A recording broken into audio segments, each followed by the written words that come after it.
incroyable, incroyable. On nous fait comprendre que la Côte d'Ivoire, le président Alassane Dramane Ouattara, bien sûr, veut intégrer l'Alliance des États du Sahel.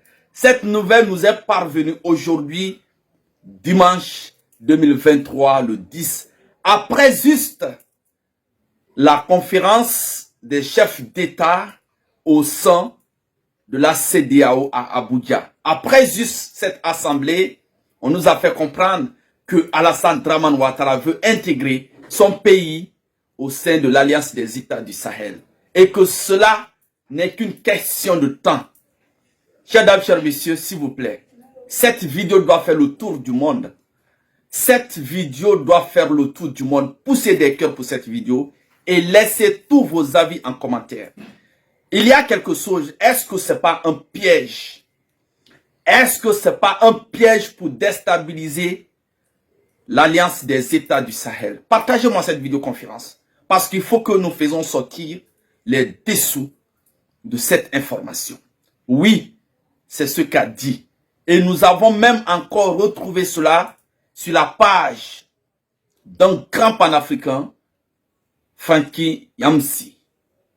Nous avons trouvé également sur la page du Mali Info 220, Mali Média 223. Chers dames, chers messieurs, je me dis que c'est un piège. Et cela, on doit se méfier. On doit se méfier de l'adhésion de la Côte d'Ivoire au sein de l'Alliance des États du Sahel. Je ne dis pas que ça ne peut pas être possible, ça peut être possible, mais après le temps d'Alassane Dramane Ouattara. Voilà.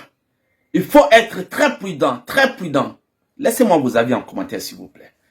On va décortiquer cette information. Et nous exhortons tout le peuple et aussi les présidents de l'Alliance des États du Sahel de ne pas commettre cette bêtise en acceptant Alassane Dramane Ouattara là. Ne commettons pas cette erreur. S'il vous plaît, partagez-moi cette vidéoconférence pour que la vidéo puisse circuler, pour que chacun donne son information, pour que chacun donne ses impressions, pour alerter qu'il y a quelque chose qui se cache dans cette prétendue intégration à l'Alliance des États du Sahel. La CEDEAO veut passer par tous les moyens pour déstabiliser le Sahel. La CEDEAO veut passer par tous les moyens pour déstabiliser cette alliance. Donc sur ce, il faut mandater quelqu'un. Il faut mandater Alassane Dramane Ouattara. Il faut lui mandater pour venir détruire cette alliance. C'est un complot masqué. Oui, faisons très attention. Oui, depuis combien de temps ceux-là sont opposés à ce que la paix puisse régner au sein de l'Alliance des États du Sahel, au sein du Sahel? Depuis combien de temps ils sont opposés à ce que la paix puisse régner? Depuis combien d'années? Combien de siècles? Combien de décennies? Pendant combien de décennies ils sont opposés? C'est pas aujourd'hui qu'ils vont décider d'intégrer. Pour quelle intention d'ailleurs? Pourquoi? Pour quel objectif? Ils ont quoi en commun? Ils ont quoi en commun au niveau du Sahel? Ils ont quoi en commun? Qu'ils nous disent qu'ils ont quoi en commun? Faites monter le mercure, s'il vous plaît. Faites monter le mercure. C'est en partageant et en aimant pour sécuriser cette vidéo. Parce que lorsque ça va faire le tour du monde, beaucoup ne vont pas aimer. C'est pourquoi je vous demande de partager et de pomper des cœurs. Pour quelle intention? Répondez-moi s'il vous plaît. Parce que je vais finir avec une question. Pour quelle intention Ouattara veut intégrer l'Alliance des États du Sahel? Pourquoi? Pour quel motif? Pour quelle raison? Pour apporter quoi que le Sahel n'en a pas déjà? Pour apporter quoi? C'est un gros problème que veut créer Ouattara au sein des États du Sahel. Il veut déstabiliser son plan machiavélique.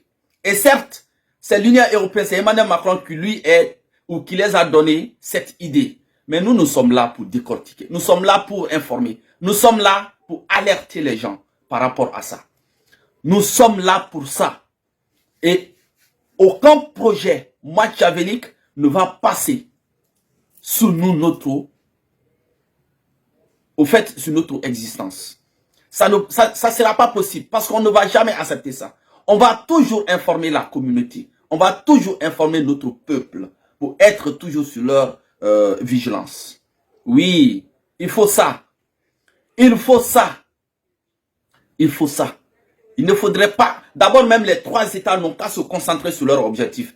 Que ce soit la Côte d'Ivoire, que ce soit la Guinée, que ce soit n'importe quel pays, aucun pays ne doit adhérer d'abord à cette alliance. Tant que les objectifs, les grands objectifs ne sont pas tracés. Tant que l'objectif n'est pas atteint à 50%, aucun autre pays ne doit adhérer à cette organisation. C'est de ça qu'il s'agit. Parce que vouloir être beaucoup pour causer encore ce qu'on appelle des disputes, des discussions inutiles. Donc, moi, à mon avis, aucun pays ne doit adhérer encore à cette organisation. Poussez des cœurs pour sécuriser cette vidéo, s'il vous plaît. Sécurisez cette vidéo, s'il vous plaît. Aucun pays ne doit adhérer encore à cette organisation. Je suis guinéen, mais je ne veux pas, même la Guinée, qu'on doit attendre d'abord que ces 3 pays, le Mali, le Burkina et le Niger, puissent avoir une idée claire, puissent développer une certaine méthode, puissent développer les principes, les objectifs, afin d'accepter un autre pays. Mais ce n'est pas maintenant là que la Côte d'Ivoire va décider de venir s'ingérer dans cette alliance. Pourquoi faire? Pour apporter quoi? Et pourquoi dire même, pendant qu'il n'est même pas d'accord avec ceux qui sont là, pendant qu'il était prêt à intervenir militairement au sein de ces pays qui sont membres, pendant qu'il était à la base